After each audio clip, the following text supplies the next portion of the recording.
சிவசிவ திருச்சிற்றம்பலம். சிவஞானியின் அதி உயர் மேன்மை எது? இந்த கேள்விக்கு உரிய விடையை காண்போம்.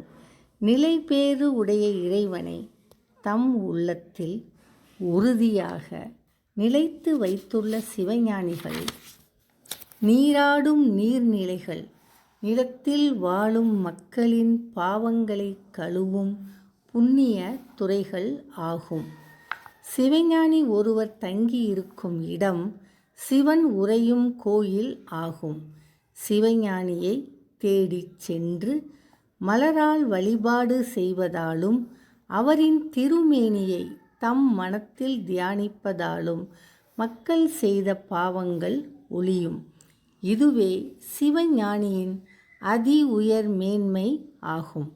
இதனை சிவ தர்மோத்தரம் என்னும் நூலில் 157வது பாடலில் தவத்திரு மறைஞான சம்பந்தர் அருளியுள்ளார். இனி பாடலை காண்போம்.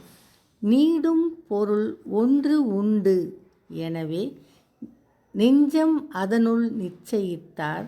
ஆடும் உதகமா தீர்த்தம் அவனி தலத்தில் அனைவர்க்கும் கூடும் எல்லை சிவபூமி.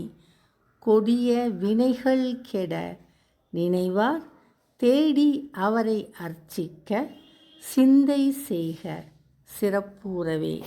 திருச்சிற்றம்பலம்.